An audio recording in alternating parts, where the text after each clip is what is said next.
Happy Monday, 7th grade. I hope you are doing well. And although we might not be in room 201, we are kicking off distance learning this week. A lot of you did respond to my poll and my post asking what you would like to review, and a lot of common things were a little bit from each unit.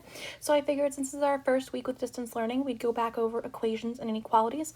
We'll review two-step equations in this video, two-step inequalities in the next video. And a lot of you I know are already rock stars with this topic, but a little review never hurt.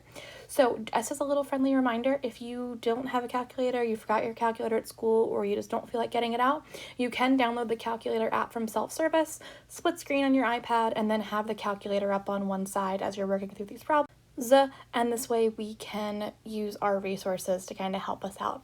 So again, we are just going to spend some time doing a review of two-step equations. That just means getting the variable isolated or getting that variable by itself. So as we are doing that, I did give you a couple helpful hints of identifying the term with your variable in it, making sure you are watching your signs, or where we keep that sign to the left of the number or term that we are working with, and again, making sure you are doing the same thing to both sides. So we are going to use those as we keep moving forward. So what I'm going to do is I'm going to look at that first equation on the left, 4x plus 12 equals 48, and I'm going to use my helpful hints of identifying the term that's got the variable in it, which I see I've got 4x. There's no sign out front, which means it's positive. There's not an indicated negative sign or a positive sign. So again, if it's just a regular coefficient, it's always positive. I'm going to draw my fence and split up my equation into its two sides, and I'm going to go ahead and bring that 4x down since I know I need to get that bubble all by itself. Since I know I need to get that bubble all by itself, I'm going to need to get rid of that plus 12, and the opposite of plus 12 is going to be to subtract 12 on both sides. Again, what you do to one side, you do to the other. That plus 12 and that minus 12 are going to cancel each other out, leaving us with 0. You don't need to write the plus 0. Work smarter, not harder.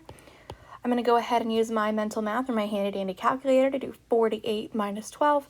That's going to leave me with 36. And bingo, bango, bongo, 4x equals 36 is just a one-step equation. If you want to, you can write it out closer together so that way you can see it's a one-step equation. But again, we can't forget that we've got that invisible multiplication sign between the 4 and the x, which means I'm going to need to divide on both sides. So using again my mental math or my handy dandy calculator, 36 divided by 4 is going to leave me with 9. Alrighty, now that you've seen the example on the left, I want you to go ahead and pause and try the example on the right on your own. So I'm going to go ahead and give you the solution in 3, 2, 1. Alrighty, so you should notice there's one difference between this question. The numbers are all the same except for that we've got a minus 12 here. So we just have to make sure we are watching our signs, and if I see I've got a minus 12, I need to add 12 to both sides. Again, that's the only difference between those two questions. So with that in mind, on the next slide, we are going to go over when we have division instead of multiplication as our coefficient. So here we go. Alrighty, so you're going to see the same three helpful hints at the top, again, of identifying the term that has the variable in it, and then you've got to watch out for your signs, making sure we are keeping the sign to the left of our coefficients or our terms, and then making sure we are doing the same thing to both sides. So just like in the last slide, I'm going to go ahead and do the example on the left, have you try the one on the right, bingo, bango, bongo, call it a day.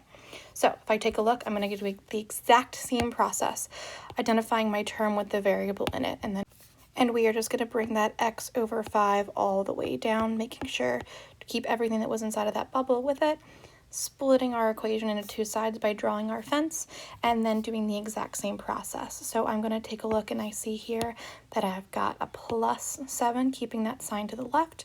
So the opposite on both sides is going to be to subtract 7. And again, you can do this with your mental math or your handy dandy calculator. That's going to go to 0. That's going to cancel out.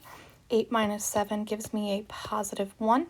And I've got a two-step equation. I'm going to write it down here just to give myself some more room. X over 5 equals 1.